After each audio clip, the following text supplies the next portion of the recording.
Le corps physique possède une certaine intelligence, mais pas une intelligence certaine. Et cette nuance est essentielle. En abordant cette question de l'intelligence du corps, il m'est revenu en mémoire la formule percutante de Thierry Casasnovas. Son jeu de langage entre l'école du corps con et l'école du corps intelligent.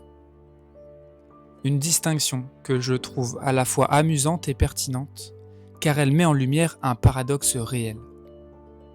Oui, le corps possède une intelligence, mais cela ne signifie pas pour autant qu'il sait par essence, ni qu'il détient une forme de sagesse absolue. Croire cela reviendrait à considérer que le corps n'a pas, lui aussi, besoin d'évoluer. Ce serait une forme de toute-puissance déguisée, une croyance confortable pour l'ego, mais limitante, qui maintient une nouvelle fois l'être humain dans un statu quo d'aberration. Le corps n'est ni un instrument neutre, ni un guide infaillible.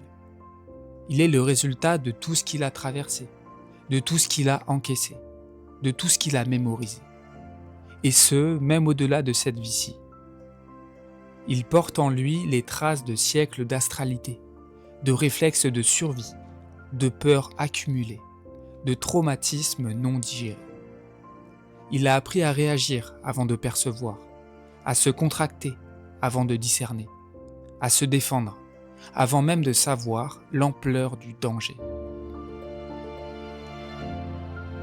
Pendant des millénaires, l'être humain a vécu dans une conscience astrale, émotive et polarisée. Le corps n'a pas été épargné. Il a été façonné, programmé et conditionné par cette conscience.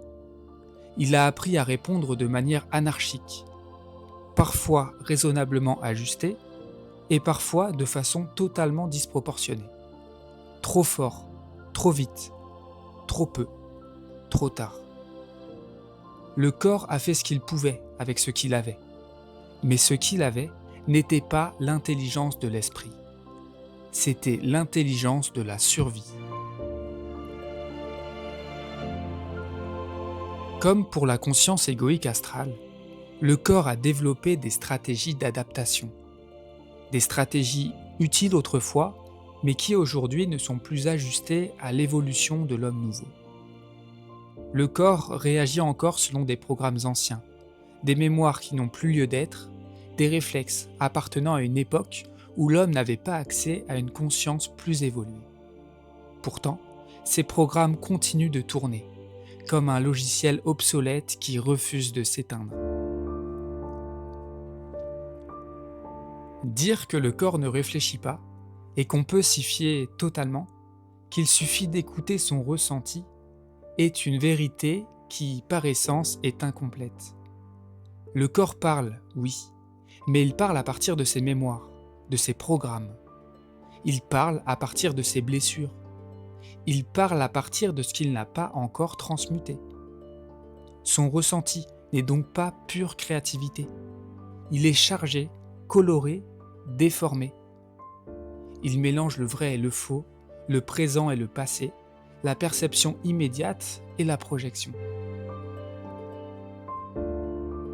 Et même si l'ego fusionne avec son esprit, même si la conscience s'ouvre à une intelligence plus globale, le corps, lui, continue de fonctionner selon ses anciens paramètres.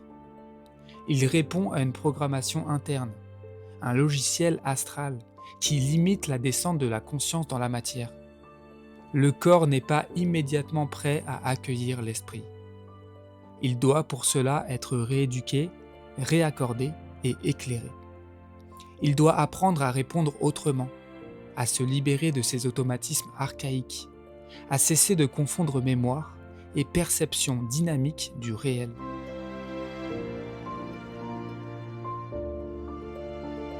Faire totalement confiance au ressenti du corps n'est pertinent que tant que l'ego demeure dans une conscience psychologique, dite aussi astrale. Tant que l'ego n'a pas accès à une vision plus ajustée, le corps peut servir de repère, même imparfait. Mais dès que la conscience se dépolarise, dès qu'elle commence à voir au-delà de l'émotivité et de la mémoire subjective, alors le corps doit s'ajuster, se réaccorder, se réaligner sur une nouvelle ligne de temps. Le ressenti du corps n'est donc plus vécu comme un guide suprême, mais plutôt comme un terrain de transmutation. Un corps, une âme, une enveloppe mémorielle ne peut être intelligent par lui-même. Son intelligence est partielle, fragmentaire, enchaînée à des programmes anciens. Il a besoin d'être traversé par une conscience nouvelle, une conscience qui ne se laisse plus dicter ses perceptions par l'astral. Le corps doit être éclairé de l'intérieur, non écouté aveuglément. Il doit être guidé pour être transmuté. Les plans décisionnels, les plans de conscience doivent apprendre à s'harmoniser avec la forme, avec le yin, avec la matière, non pas en imposant une domination, mais en apportant une lumière. Le corps n'a pas besoin d'être contrôlé, il a besoin d'être libéré. Il a besoin qu'on lui retire le poids de ses mémoires, qu'on lui enlève les chaînes de ses anciens réflexes, qu'on lui permette enfin de devenir ce qu'il n'a jamais pu être auparavant, un instrument fidèle de l'esprit. Il doit apprendre à répondre à la lumière et non à l'angoisse existentielle liée à la peur de disparaître. L'homme incarné ne pourra pas se vivre créativement tant que son corps restera prisonnier de l'astral.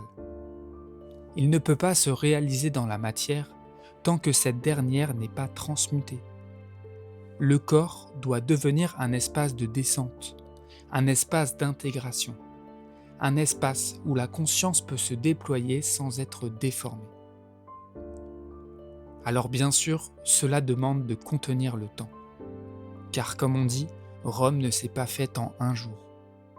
Mais surtout, cela exige un changement de paradigme à large échelle.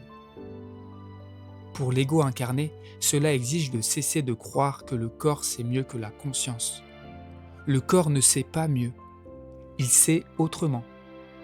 Et tant qu'il n'est pas éclairé, ce autrement demeure, à mon sens, au mieux partiellement fiable et au pire profondément trompeur.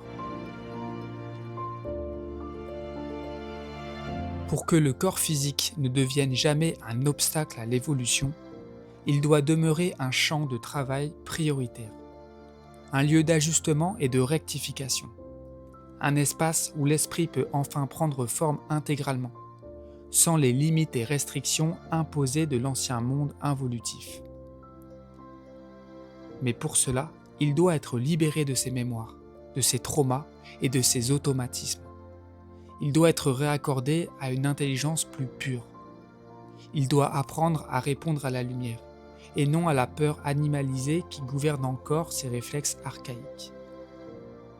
Ce n'est qu'à ce moment-là que le corps devient un véritable allié. Ce n'est qu'à ce moment-là qu'il cesse de réagir et commence à répondre de façon créative. Ce n'est qu'à ce moment-là qu'il peut accueillir la conscience universelle et devenir le prolongement vivant de l'esprit créatif dans la matière.